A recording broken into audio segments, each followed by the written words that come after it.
From mutton chops to mustaches, Gillette has been the leader in both comfort and precision for over 100 years. And now, it's at a brand new low price. So continue the legacy and pick up your Gillette razor today, now at Walmart. Blog Talk Radio. Hello, and welcome to Angelspeakers LightMaster series on Blog Talk Radio. Your host is Terry Miller, who is a LightMaster, an author, psychic, medium, energy healer, and happiness coach. These series of shows will delve deeply into spirituality and help illuminate some of the answers to questions you may have concerning the ascension process, as well as the energy shifts we are all undergoing. Please visit Terry's website, angelspeakers.com, and terry-miller.com, where you can find out more about her services such as the wonderful energy healing method called Time Heals, the process of letting go called Release, as well as her coaching and educational workshops. The information discussed on Angelspeakers is intended for general information and entertainment purposes only. It is not designed to provide listeners with specific personal, medical, financial, legal, counseling, professional service, or any advice. The programs are not meant to diagnose, treat, cure, or prevent any disease. Individuals with health problems should always consult their healthcare provider for professional medical advice, medications, or treatment. The views expressed by show hosts or their guests are their own and should not be construed in any way as advice from Angelspeakers. No liability, explicit or implied, shall be extended to Angelspeakers or the show hosts whose words and or opinions appear from or on this broadcast. If you have called in and want to participate by being on the air with our hosts, press 1 on your phone. We encourage participation from the chat room as well. Now, here is your host and founder of Angelspeakers, Terry Miller. Hello, everybody, and welcome to the show tonight. I am so excited about this show. We have a panel of guests, and I am just thrilled to bring them all to the listeners to share their experiences. First, I want to share with you that tomorrow night at 9 p.m. Eastern, there will be a show with Michael Brandy and Karen Palmer. Michael is getting ready to walk. He's walking for a couple of causes, and he's doing what he calls the Miller Miles. So tune in and figure out what that's all about tomorrow night. Next week on Thursday night, I will have Veronica and Stefan Schultz with me at 9 o'clock p.m., and they will be giving us messages. They were on last month, and it was a very enlightening and interesting show. So I hope you'll tune in next Thursday at 9 and listen to Veronica and Stefan. And then on Friday, the 23rd, is Nicole Gunsinger, and Nicole is an amazing channel of the Ascended Masters. So she's on once a month. This is your only chance, and the lines always fill up really fast. So if you want a message from Nicole and the Ascended Masters, make sure that you call in early on the 23rd. Tonight, our show focuses on autism. Now, I'm not a parent of an autistic child, but I know many who are that are in my life, and I really have a soft spot in my heart for an autistic child. So what I'm doing, I'm bringing some awareness and hopefully some enlightenment from the parents that do have autistic children, and also want to make you aware that in August, I will be holding a live event here in South Florida called Angelspeakers Live, and we are going to donate a portion of the proceeds to autistic research and autistic programs. So when we're talking about autism or autism spectrum disorder, this refers to a range of conditions characterized by challenges with social skills, repetitive behaviors, speech and nonverbal communication, as well as by unique strengths and differences. We now know that there is not one autism, but many types caused by different combinations of genetic and environmental influences. Some facts about autism. The Centers for Disease Control and Prevention estimates autism's prevalence as 1 in 68 children in the United States. This includes 1 in 42 boys and 1 in 189 girls. An estimated 50,000 teenagers with autism become adults and lose school-based autism services each year. Around 1/3 of people with autism remain nonverbal. Around 1/3 of people with autism have an intellectual disability. Certain medical and mental health issues frequently accompany autism. They include GI disorders, seizures, sleep disturbances, attention deficit and hyperactivity disorder, anxiety, and phobias. I talked to one parent of an autistic child, and there's no guidebook with any child, but she said that it feels to her like it's like putting together a giant jigsaw puzzle without the benefit of the picture on the front of the box. And I thought that was a perfect explanation and the way that she was describing her life. So I'm going to go ahead and go to my panel and bring them on the air. I'm missing one person, so I'm going to introduce her, and hopefully she'll find her way here to the studio. But I have with me tonight Shante Hawkless, and Shante is known to many of my regular listeners. She is one of Paul's Happiness Angels, and it's been a while since she's been on the show with me, so I'm very, very happy to have her on again tonight. I have Brandy Morales, Brandy from Texas, and I know she has a lot to say, and she's the one I'm missing right now, so I'm going to go try to find her after I bring the panel on. And I have author Sonny Floor from right here in Florida, and I am very fortunate to know this man, his family, and his lovely son, Hunter. So with that being said, I am going to unmute my guests, and hello, everyone. Good evening, Terry. Hello, Terry. Hi there. What I would like for you to do, if you don't mind, and I'm going to go search for Brandy, I would like for you to introduce yourself and tell us, your home situation, and then I will be right back. Whoever wants to go first, jump in there. Good evening. My name is Sonny Floor. I've known Terry for a number of years. I have an autistic son who's 12 years old. His name is Hunter. I still live with my wife, and we live next door to Hunter's grandmother, my mother-in-law, who helps us out quite a bit with Hunter. Hello, everybody. This is Shante Hawkless. I am the parent of a 9-year-old son by the name of Christian who has autism. We have just recently made a move which seems to be benefiting him greatly from those environmental factors that Terry was talking about. So I am happy to be here. Nice to meet you, Sonny. Nice to meet you, Chantal. And I believe that we now have Brandy with us, so let me bring her on the air. Hello, Brandy. Hi, I'm so sorry. We were inside a store that didn't have a good signal. I'm sorry I'm a little bit late. Oh, that's all right. We forgive you. Brandy, we were just asking the panelists to introduce yourself and tell us what your home situation is as far as autism goes. Okay, so my name is Brandy, and I'm from Houston, Texas, and my son is the one with autism. He is 20 years old, nonverbal, incontinent. He's able to do finger foods, but other than that, we have to feed him. He also has cerebral palsy, so he can't really walk long distances just in the house with the helmet because he also has seizures.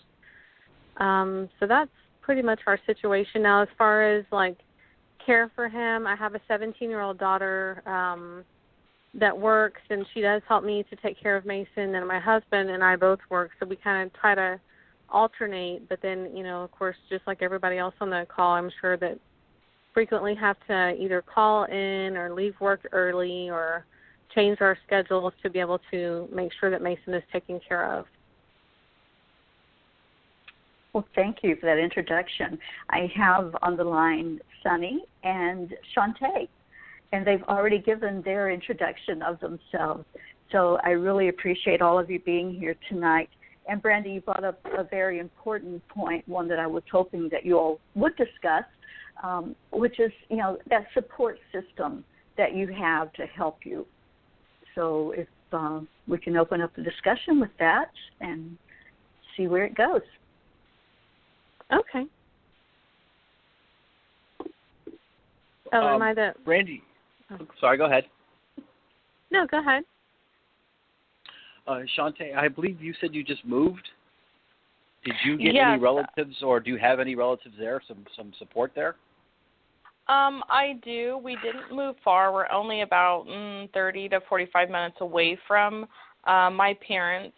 We lived there with them for about 3 years, so I could get my son on track with his diagnosis. I didn't get his official diagnosis until about late of 2013.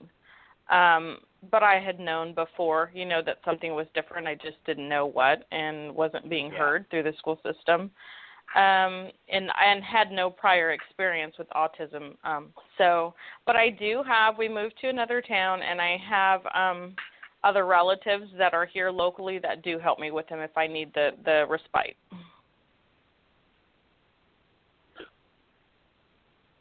Yeah, I live in a duplex here in Miami with my mother-in-law on the other side, so it's really handy to have that extra pair of hands whenever we need them. Yes. Especially as Brandy was talking about with work. I've been home taking care of him, being his caregiver and homeschooling, but I am going to get ready to branch out here, so this is going to be an interesting transition for us all to see how that goes. So.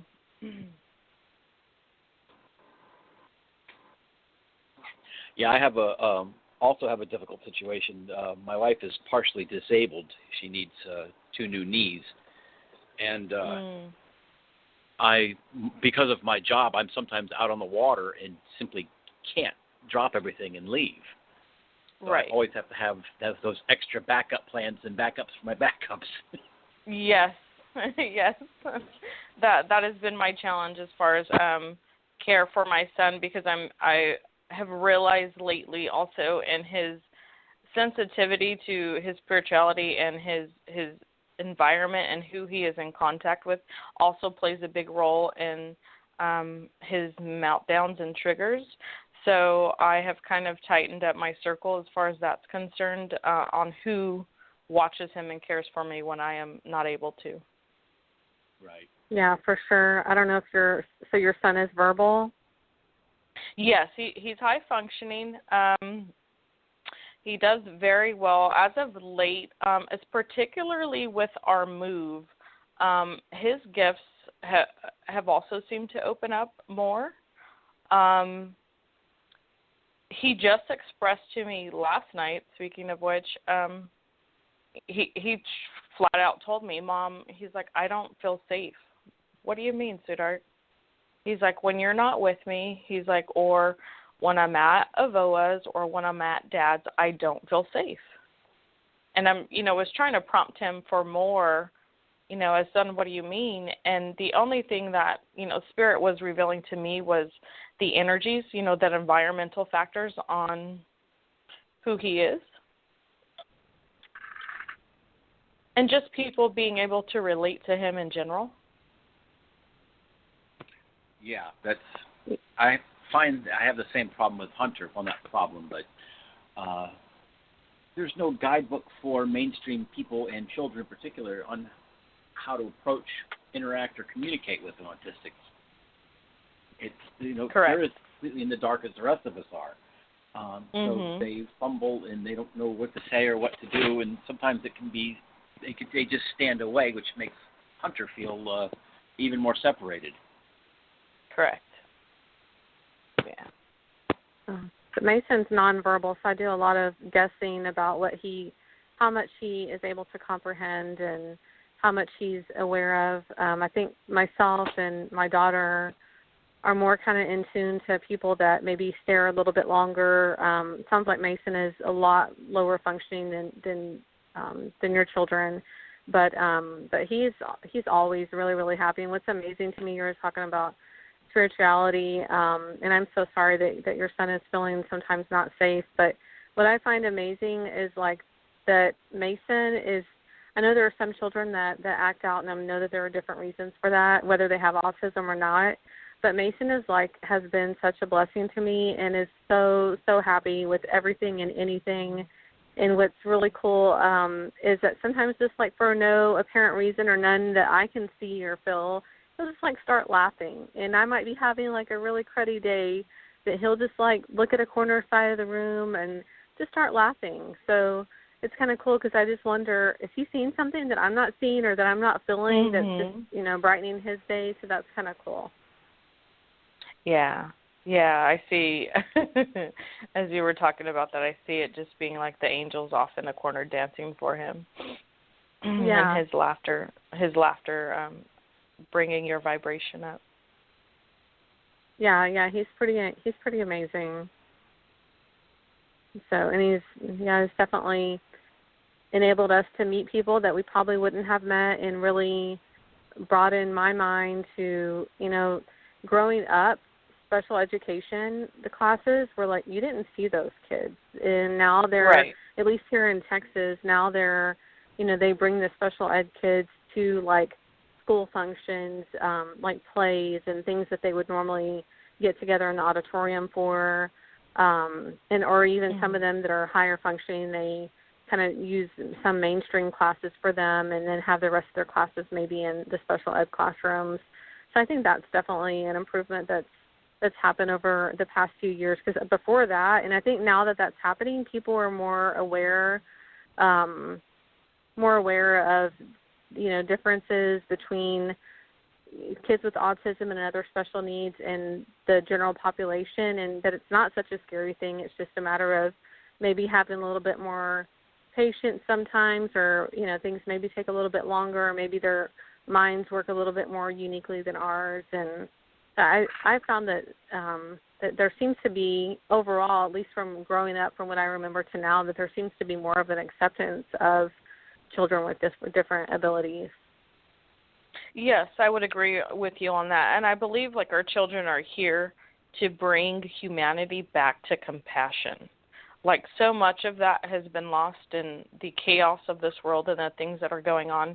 So I know for myself personally how much my son has helped me to open up and be more accepting, be more patient, be more understanding, and compassion, and realizing that we all have our own stories, but regardless of what those stories are, everybody needs love. Yes, absolutely. So it does get trying, though, sometimes, because, there are things, I don't know that your exact children's abilities, what they're able to do and what they can't tolerate, but like for Mason, mostly his autism doesn't, other than him being nonverbal and not being able to do some of the things that maybe other children are able to do, or now he's 20, other adults, other 20, there's definitely a huge difference. But it can be really challenging and really taxing, even though he's been a huge blessing to my life, because as far as his seizure medications, they prevent him from sweating. And so here in Texas, like today, it's only the middle of June, so the next couple of months are going to just continue to get hotter and hotter. And it's just really difficult to get him out of the house. But then, you don't want to stay cooped up inside the house either. And then if he goes outside and he gets overwhelmed or overstimulated, I guess is the correct word, then he'll have more seizures. So I don't know if y'all experience anything like that and how you handle it. But for us, we a lot of times have to cancel our plans and head back home, or maybe not do exactly, maybe just do a lot of modification of planning all the time. Yes. Oh, I yes. definitely agree with that. Everything is in a state of flux. Yes. Yes. Yeah, based on how, that particular environment or situation you're in is going to react or not react, his triggers. So definitely it's always kind of up in the air. I have learned through him, like, I agree with you. It's like you try to, at times we want to keep them in this little bubble because it's easier for all of us and have better quality of life in a sense. Right. And then yet we know we can't keep them in that. We have to allow them to experience and live that somewhat normal, quote unquote normal life. And I've learned with my son, so like say, theme parks, for example, I've learned when not to go. Right. Don't go during the high season, don't go on the weekends when there's going to be, crowds of people that is too much noise and overstimulating, just, all the visual stimulation. So we've learned to go, which is the part that I love with homeschooling. We have the flexibility to just pick up and go when we want. And so I've learned to do a lot of things during the week when most people are at work or at school. Oh, that's great. That's wonderful. And Brandy, did you homeschool your child, Mason, right? Did you homeschool him, or was he in a school? He was in a school. So now we did switch from like half of his schooling he spent at one district. We were at a different district for a couple of years, and it was just constant battling, constant fighting. I'm like, this is absurd. So I did some more research, and my husband was not wanting to continue living in a really densely populated area, so kind of started doing some research about places that were maybe not as crowded as what my trying to make sure that everybody was happy, basically. And so we ended up in a different school district that I never, ever would have guessed would have such an amazing special education program had I not reached out to other parents. But okay, Brandy, you're fading out a little bit. Okay, I'm sorry. The school district okay. The school district that he's in now has been absolutely amazing. But yeah, he spent his whole entire education in public schools. Oh, okay. And was Sonny, Hunter, we've been very happy with that. Yeah, he's in public school and doing very well, isn't he? Yeah, and he's been fortunate that he's had a bit of continuity throughout his whole schooling, because he's always had children that some of them he's been in school with since the beginning, and others he spent time with. So there's always somebody in his classroom, even when he transitioned from elementary to middle school. There was always somebody there that he knew, and he could that's great. Try to get along with. So we've been very fortunate. That's wonderful. Awesome. So in those public school situations, how is the interaction with the teachers? Do you find that you spend more time with the teachers as far as, keeping up on what's going on and, that communication that's necessary with the teachers? Do you mean as opposed to a mainstream child? Yes. Or I would imagine so. We regularly text with his teacher, and he sends home it's kind of a status report of how the day went. His behaviors, his studies, and all of that. And we read it and sign it at the end of the day, and he brings it back to school. It's one of the things that's difficult. We keep so much extra attention on the teacher. Is Hunter's partially verbal. He can get his point across, but complex sentences or complex ideas and emotions, he can't seem to put it together. So we have to keep things very, very simple. And we can't actually ask him, how was your day? How was lunch? What did you eat for lunch? Questions that complicated just don't seem to get an answer. But it doesn't stop us from trying. Right. Right. Awesome. For me, my personal experience with the schooling, it was just kind of a nightmare. I was personally going through a lot myself, changes and stuff, and I just found it fighting with the school tooth and nail for whatever energy I did have left. And that's why I had just decided, I don't have the time or energy to do this. time and energy that I do have, I would rather focus on my son and getting him on track, which is why I pulled him from the brick and mortar and just started homeschooling, and it's going a lot better for him. Now, mind you, we still, there's still triggers, there's still meltdowns, but, I've narrowed it down to what subjects do that to him. Yeah. And so, I've learned his likes and dislikes, his interest in what's going to keep his attention. Even to the point, for my son, he used to do a lot of Legos, and, for him, when I was homeschooling him, it used to seem like, he's not paying attention to me because he's fidgeting with his Legos. But I learned he needs something in his hands to be able to retain all the information that was coming at him. So it was his way of focusing and concentrating in order to retain. Because if he doesn't have anything in his hands and I'm reading the lesson to him, we can get to the end of the lesson and I'll ask him the assessment question. And it's like, what? I'm like, are you kidding me right now? We just went through that whole thing. He's like, Mom, I don't remember. So I'm like, all right. And then, that's where I learned, just let him have something in his hands and he will, even though it seems like he's not paying attention, he actually is. Oh, Hunter does exactly the same thing. He stares off into space and, plays with this thing and wants to see what's going on over there. But I know he hears everything I'm saying. Mm-hmm. And a lot of it is simply avoidance because he doesn't like to do homework. Right. So there's some of that in there too. So it's constantly a gauging and actually, assessing such a situation from our end, like how much is he actually listening and retaining to how much of this is avoidance and not just wanting to deal with this particular subject.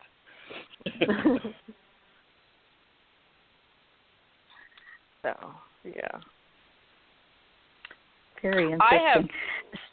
It is. I've reconsidered, putting him back into the brick and mortar. I'm not sure about Florida or Texas, but our teacher-to-student ratio is kind of outrageous. It's typically about 31 to 33 kids to one teacher. And so to have that number of children in a classroom on top of a special needs child with no full-time aid in the classroom or, one-on-one for him, I don't find it fair to anybody in the classroom situation. No, that would be a nightmare for you as well, the worry. Yeah, when I did have him in there, it was the constant phone calls. It was just like, okay, what is today going to be? What note am I going to get home today? It got really bad before I decided to just finally pull him. Even with a diagnosis in hand for my son, the school did not want to recognize the diagnosis. They wanted to blame my parenting skills because I'm a single parent. So, yes, it was very lovely. So rather than get him the help that he needed and put him on the proper IEP, they would not qualify him for it because his academics were not suffering. It was just the social and behavioral aspects. And when he would have his meltdowns, now mind you, I get it. When he was in the classroom and had his meltdowns, they were massive. They were huge. But they were also told to keep their hands off of my child. Just allow him to go to a corner and calm down. Nobody looking at him. He will calm down a lot faster than you trying to pick him up or you trying to engage him or talk to him. Well, some of them got pretty bad where they decided to pick him up and remove him physically from the classroom anyways. Well, in doing so, of course, he's kicking, he's screaming, he wants to be let go, he's calling for mom. And so, and mind you, this was in kindergarten. And so instead of doing the things that we had implemented with the 504, they weren't, and then they were physically removing him. And so when one of them would get hit, they started to put assault and battery on his kindergarten file. Oh, good Lord. Oh, my gosh, that's absurd. It was. That's why, I was not up for the fight with the school. I knew people were helping me with the 504, and I knew what they were doing with the 504. It was just to cover their behinds. They weren't there to help my child. They were just doing everything technically by law saying that they needed to do, just so they can finally say, well, we've helped him, now he just needs to go, he's no longer welcome here. So I knew what I was up against. And that's why I just decided to pull him. It was, because they were fighting me at the beginning. No, don't take him out of homeschool. Or, don't take him out to homeschool. He needs the socialization, da-da-da. But when it continuously got worse, and then they started doing the assault and battery on his school record, they were calling me every day. Yes, and that's why I even now, I look back at the situation and I think for me if him going back into brick and mortar would be more for me so I can have time to me, to myself, or to be able to care. No, it's not, because like we've all discussed, it can be a lot. Until somebody is actually walking in our shoes in the day in and day out grind of what it is to take care of a special needs child, they have absolutely no idea. Right. It sounds like it was probably more. Like even it sounds like Hunter and Mason are definitely lower functioning than your son, but it sounds like that's actually a silver lining for us because it's probably easier for them to get help than someone that maybe has great grades and their academics, like you said, weren't affected, but then they still have these other unmet needs that, the school, it's more than just normal childhood behaviors. I'm sure that was very, very frustrating. Oh, absolutely. Instead of, with that whole experience, instead of the school recognizing the diagnosis, they literally wanted to label my child emotionally disturbed instead of him having autism. And so, of course, that's their call to make. No, and I didn't allow them to. Yeah. I was like, no, you guys have absolutely lost your minds. That is not what's wrong with my child. And if you guys are not going to recognize what's standing in front of you, what his actual issues are, then this is not going anywhere.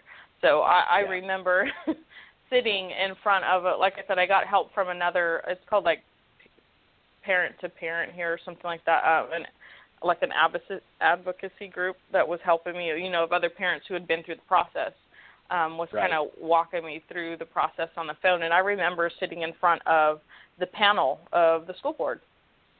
They had this like half circle of all these people from the school and me by myself, and everybody else was, from the district or the teachers or whatever. And the lady told me, if they're not doing what it is you are calling the shots on, she's like, don't sign anything. And so I remember sitting in front of those people, and they were like, we're going to do this and this and that. And I'm like, okay, but wait a minute. 3 out of these 5 things that you guys want to do, have already been implemented, and they are no longer working. I'm like, I'm not signing this paperwork, and we're not going forward with this. Needless to say, they were pretty hot. And so after that is when they decided to say, okay, you can take your kid out and put him in homeschooling now. Yeah, I'm sure. I'm sure. Yeah, let me clarify that although Hunter is attending a public school, he's in an autism program. His classroom of, I believe, 7 are segregated from the rest of the school. So he doesn't, okay. With the exception of lunch, he doesn't really interact with the entirety of the school. They don't change classes or anything like that. They have their own little world that they live in. So he kind of gets best in both worlds. He does get socialization. He rides the bus every day to school and comes home on it. But he's also separated, and it makes us feel so much safer knowing that that's there. Yes, I can see that from your end, because that's with my son when he was in school, that's exactly what was happening, because he was in with the other children and them witnessing his behaviors. It was alienating him, to where, there would be some mornings he would get up and be like, Mom, I don't want to go to school today. I would imagine that. We all know how cruel children can be sometimes. Yes. Oh, absolutely. Yes. So even now, for us with the move, I have the option of the school that's literally like just steps down the street from where we live. I have walked him down there, past the school a few times just to get a feel when school was in session for the kids, and still that was just on the outside. And, and I would ask him, do you think you're ready? And he just, Mama, I don't know. And so, just gauging him and watching his response to that, I was like, okay, this is not going to be the best situation for him. So we will continue on homeschool, but we were going through K-12. I am going to be changing him, though, over to a homeschool, but it's a charter school. And so they will allot him a certain amount of money for extracurricular activities, so like, soccer or music or whatever it is he chooses to do, and they will cover that for him. So I think for him that is his best option as far as schooling and socialization. Wonderful, wonderful. For any of the listeners that are just joining us, we are having a panel discussion with Shantae, Brandy, and Sunny, and a very interesting discussion about living with autism. Brandy, you mentioned that your child also has seizure disorders, and one of the things that I mentioned at the very beginning of the show is that a lot of times there are certain mental health or medical issues that accompany autism. So, Shantae and Sunny, do you find any of this with your children as well? They mentioned like GI disorders, sleep disturbances, attention deficit and hyperactivity disorder, anxiety and phobias. Is there anything like that that's going on in addition to the autism? Oh, for me and my son, absolutely. Have I had any official diagnosis from the doctors? No. I know my child, and I know them better than the doctors will. So right. I have seen even in infancy with my son, he had challenges going to the restroom. So I know that part of that is the GI tract, with him. And so I have just learned naturally at home, obviously, to kind of monitor and watch what he eats more, but also to give him probiotic supplements and yogurt to help him with that. For my son, I've noticed he lacks in certain areas the executive function. So, a typical child, you can teach something 2 and 3 times and they'll get it and know how to apply it for themselves. And can continue to do it with little to minimal prompting, to apply it in your daily life situations. Mm-hmm. Whereas my son, it can take, 10 to 20 times for him to practice it and do it before it becomes a habit, and I don't have to continue to prompt him to do it. He has also had trouble sleeping. He went through a really rough period. Probably about 5 or 6 years old, with lots of night terrors. I mean, lots. It just seemed for a while there it was like every night, no matter what. With his pediatrician, we did discuss tried putting him on melatonin to help him sleep better so he wouldn't have those challenges. But for whatever reason, the melatonin worked only for a little bit, and then I noticed he would be up sleepwalking, and then I would ask him the next morning if he remembered, and he had absolutely no recollection of what happened. Well, that's terrifying. So needless to say, yeah, that was. So needless to say, we stopped that. So, it's just like Brandy, said, it's like this one huge jigsaw puzzle without the benefit of having the picture in front of you. Any child is hard enough to raise because they don't come with a manual, let alone having special needs on top of that. It is literally you are living with autism through trial and error and what particularly is going to work for your child. And even if it does work, it may only work for a little bit, and then you have to switch it up again. Yeah, I've heard the saying that if you've met one child with autism, then you've met one child with autism. Correct. There's no two Correct. alike. No, not at all. And even, my son, for myself, I've learned, when I describe him, or even, homeschooling, I've had to learn how I have to switch gears in order to be able to relate to him, or I guess in a sense translate the lessons to him in a way that he can understand. It's like the rest of us are walking around as PCs and he's operating on a Mac. We just right. So yeah, definitely a continuous learning curve. Yeah, you were mentioning sleep issues. Hunter has almost always had sleep issues. My wife didn't sleep for about a year and a half. Mm-hmm. He takes risperidone now, but only to sleep, only at night. Otherwise, his brain will not shut down, and he simply will not sleep. Okay. And he doesn't sleepwalk or anything like that, and he's not tired the next day. He simply does not sleep. He just wants to get up. Let's go do something. No. we found him once at 2 a.m. In front of the refrigerator. I guess he was like 2.5, 3 years old. Hasn't been very old at all. He'd taken his favorite blanket out and laid it down in front of the refrigerator and had a pizza box out and had one bite out of each pizza. Had a little picnic there in the light of the refrigerator. While adorable. Oh, my goodness. It's not exactly what you want as a parent. Yeah. But those are those moments that you just have to laugh, right? Yes.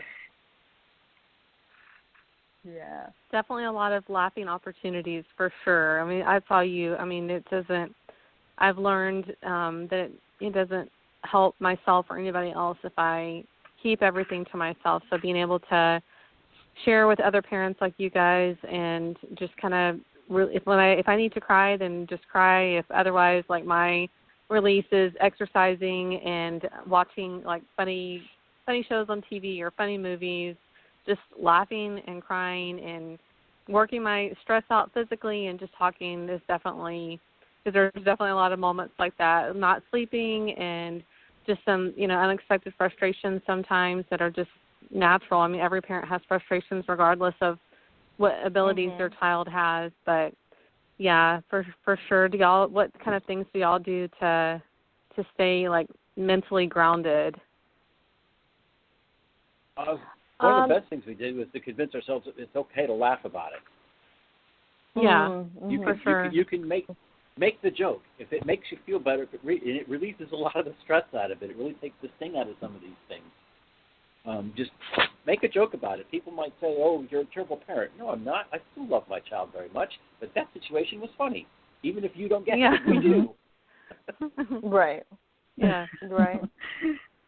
That and just knowing, I love that. and just knowing and accepting that it is okay to have those moments. It is okay to have those moments to not like that situation, to be accepting that we're going to have those dark moments. It's just like Brandy said, even if our child didn't have these challenges, there are going to be moments in raising children like you love your child, but you don't like them so much, or the particular situation, because it's hard. It is. Just like I said, the continuous learning curve. I have felt like I always have to stay, and I'm sure Brandy does too, and so do you, Sunny. Like we always have to stay 3 and 4 steps ahead, because if we don't, ultimately we're going to be paying more of a price. We're constantly, our minds are constantly at work. Even if in the given moment there's nothing we need to particularly do, we still have to stay ahead 3 and 4 steps because, okay, wait a minute, this is going to be coming up. I need to break this down for him, or maybe I need to give him some medicine before we get ready to do this so he doesn't have a big trigger and meltdown, or just these, just all this stuff is constantly going through your head, and I would love to know from you, Brandy, like my thing is at some point my son's going to be 20, he's going to be 21. Yes, he's high functioning, but there's always in the back of my mind, where is he going to be at that age? Like what services are going to be there for him? Is he going to be able to survive on his own, to live on his own, to hold his own out there, to where I don't have to be there every second, you know, or I don't have to be a constant, you know, call away. So, like, you know, it's always just constantly those things. And so just learning to know that any given moment that we're on this journey, it's okay to be right exactly where we're at, whether it's laughing at the situation, whether accepting I can have a dark moment, but I don't need to stay there. I can get up and pick up and keep going. Or just, you know, we're actually having a good day, you know. Yes, so absolutely. There's just so much to it. And, you know, like I said, it does get really hard. And, I've gone through periods where I've beat myself up because I feel like I'm not doing enough, or I should be doing more, or if I could have done this different, or if I could have said that different, you know, there could have been a different outcome.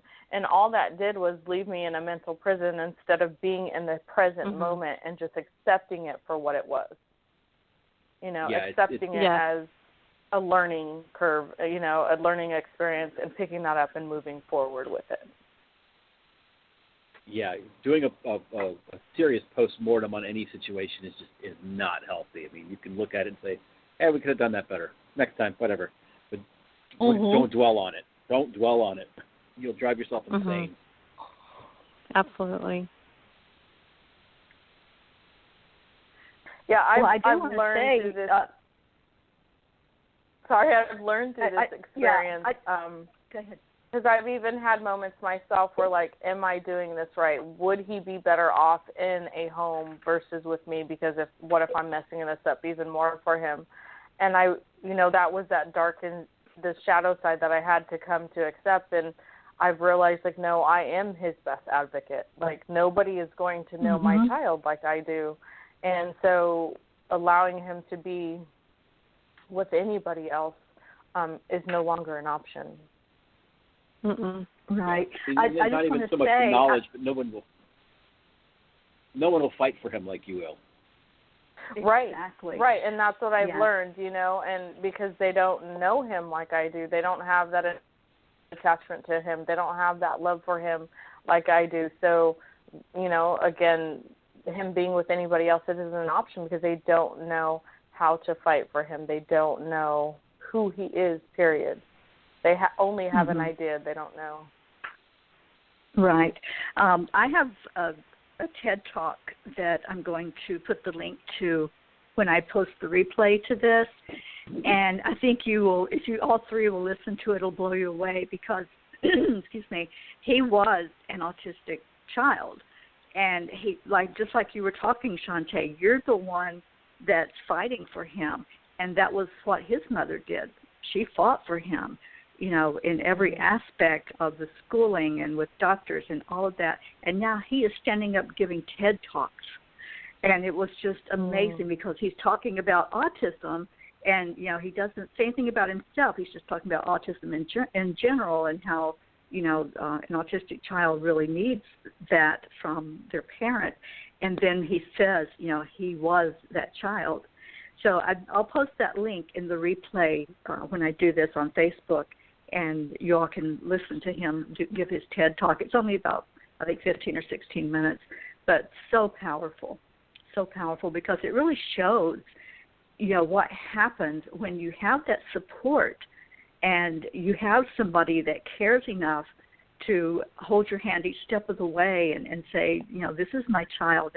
And like you were saying earlier, Shantae, no, that's not going to happen. You had to stand up in front of the whole school board, you know, and say, no, that's not going to happen. That doesn't work. And you know him better than anybody else does. So you were that one, that champion that stood up for him. So, yeah, it's very interesting what takes place, you know, if somebody really gives a child a chance to grow and to expand. And hopefully it'll shed some light onto the question that you asked earlier about, you know, what happens when they become adults. So I will post that link for you. Okay, thank you. Yeah, my wife was the one that taught me. Go ahead, Sonny. I said my wife was the one that taught me that sometimes you have to throw a chair to get somebody's attention. Yeah. You have to stand. You have to stand. You got to stand on somebody's desk, do whatever you have to get somebody's attention. I am not going away. It's better off if you just do what I ask, and I'll get out of your face, and your life will get better. I promise. Yes, I agree with you, Sonny, and your wife. I had to learn that. I was very, in the past, I was very much so a people pleaser and just didn't like to rock the boat. And this journey has taught me sometimes you got to put on the gloves and hit who's ever in your way. Like, look, either we're going to do this, we could do this the hard way, or we could do this the easy way, because I'm ready for either way, so let's do this. And I had a big breakfast, so I got all day. Right. Yeah. Yeah, it's definitely... and the thing, what's funny to me, though, is like I've always had a heart for the forgotten or the underdog, that people consider the underdog. And it's no different, than fighting for them than it is for my son right now, and just doing what it is that needs to be done regardless, no matter who's in the way, It's been a journey, and it's not even over. He's only 9, so we've still got quite a ways to go. But it has definitely taught me, like I said, a lot about compassion and just even a lot about myself, throughout this whole process. I've done a lot of self-discovery through this living with autism. The first lesson you learn is you don't live for yourself any longer. You're living, for the most part, for someone else. And right. The best thing you can do is hope that you have a good partner there with you. My wife is amazing with Hunter and her patience with me as well. Sometimes she feels like she lives with 2 children. Yes. No, I being on this end, I'm very happy for you and Barbara to have that support group and the other partner there, because it's definitely been a whole nother ball game having to go this alone. I'm certain, and you have my respect. Thank you. Well, we do have a few minutes left in the show. We talked about having that support system there readily available, somebody that is like your constant in your life. Are any of you involved in any support groups or talking to other parents of autistic children? Did you find any outlet for something like that? I personally am not in any. Go ahead. Yeah, no, neither have I. And I'm sorry, I called you Barbara earlier. I'm sorry, Brandy. I don't know why that keeps on to come out. But no, I myself have not been in any support groups. I've tried a few online through Facebook, but eventually just got out of those. Yeah, I've only met people in passing, clients, things like that, and but not really anybody, not any support groups. I think it's difficult because the spectrum is so varied that even though you have a group of people, as Shante was saying earlier, you have a group of people who have children with autism, they're completely on different planets for the most part. So even though it's of these people, you still can't really relate to each other. Yeah, there's in the most one. Basic of sense.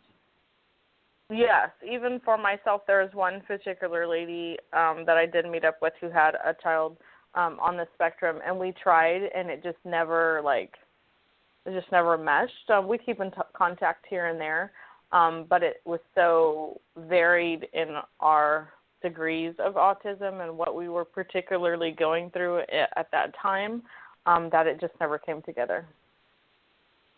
Yeah. Because your challenges are far different from what Hunter and I face, and what Hunter faces, who is fairly different from what Mason faces. Correct. I think if there's events, you can have the camaraderie in those events, but they're still just to that time frame. I have yet to find a network that is kind of, like I guess a feeling or sense of home, or having things in common with.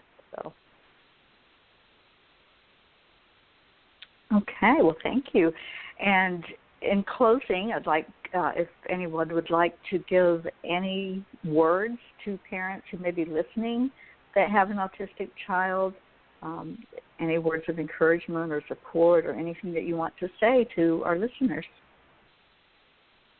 I definitely, for myself, like Sunny and I talked about, don't be afraid to pull out the big guns. Don't be afraid to go up to bat for your child, regardless of whose toes you're going to step on, or whose feelings are going to get hurt, because ultimately you are your child's best advocate. And that's really all it comes down to. And, like we were talking about with the school system, they're pretty much there at your disposal, even though they try and tell us different and otherwise. So if you do have your child in public school, fight. You have the energy, you have the focus, you have the time, fight, because that's the only way you're going to get what it is that you need. And they are there to do what it is you ask them to do by law, no matter what. That's absolutely correct. My personal advice to other parents would be to make sure that even though our children with autism or other abilities definitely consume a large amount of time, but they are not, their identities are not ours. Like, we still need to be aware that we're our own individual person and that we still deserve and we're still worthy of taking time for ourselves to do what it is that we like to do, whatever that may be. For me, it's bicycling, going to the gym, going to see a movie with my daughter, going down the street to visit my grandparents, anything like that. And just for some, even if it's whatever it is, find your passion and make time for yourself and be dedicated enough to know that you're, that your you can't. Kind of reminds me of whenever you go on a plane and they always tell you put your mask on before you put anybody else's mask on and try to help them. That's absolutely true, because if you're not energized and taking the time for self-care, then there's no way that we can provide optimal care to our children. I agree with you 100% on that, Brandy. That was a hard lesson I had to learn as well. And even giving the other children in the home the one-on-one time, I had to do that with my daughter too. She got to a point, Mom, you're giving so much time to brother, and so I had to make that time to give her the one-on-one with her, just us doing things and not having to be in that constant flux of how things are going to go down in a situation because the child, might have a meltdown or a trigger. Yes. How about you, Sonny? My best advice is, whatever you do, don't lose contact with your friends. And be honest with them. They're going to invite you out to places that you can't go. And eventually they're going to get tired of that, and they're going to say, why do I keep inviting this person when they can't go anywhere? Keep inviting that person. For all of you non-autism parents, keep trying to be there for those friends. You can ask them 100 times, they may say yes once. And that one time they get to go out or spend time with you or get to do anything is worth a year of waiting. Yes. So never lose contact with your friends. Yes. Absolutely. Very wonderful words from all three of you. Thank you so much for being here with me tonight. And to our listeners, I certainly hope that you got as much out of this as I did. I appreciate you tuning in, those that were in the chat room, those that were on the phone lines, and those that listened over the network. Thank you so much for being here tonight. And Brandy and Shantae and Sunny, I love you, all three of you, and thank you so much for sharing of yourselves so openly and caringly. And I really have gotten a lot out of this discussion. It means a lot. And like I said, in August, I'll be doing a live event, and part of those proceeds will go toward autism. I think there's still so much that we can learn and so much that can be done to help in this arena. So thank you all so much for being here. I love you. I send you all blessings of love and light. And we're going to end the show. Good night, everyone. Good night. Good night. Thank you. It was lovely meeting both of you. Thank you. You too.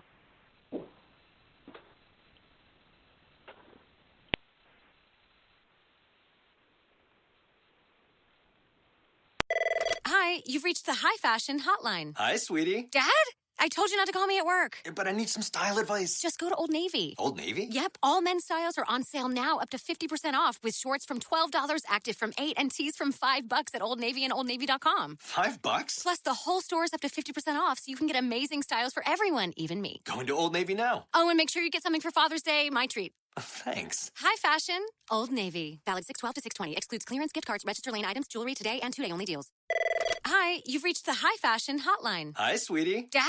I told you not to call me at work. But I need some style advice. Just go to Old Navy. Old Navy? Yep, all men's styles are on sale now, up to 50% off, with shorts from $12, active from $8, and tees from $5 at Old Navy and OldNavy.com. $5? Plus, the whole store is up to 50% off, so you can get amazing styles for everyone, even me. Going to Old Navy now. Oh, and make sure you get something for Father's Day, my treat. Thanks. High Fashion, Old Navy. Valid 6/12 to 6/20. Excludes clearance, gift cards, register lane items, jewelry today, and 2-day only deals.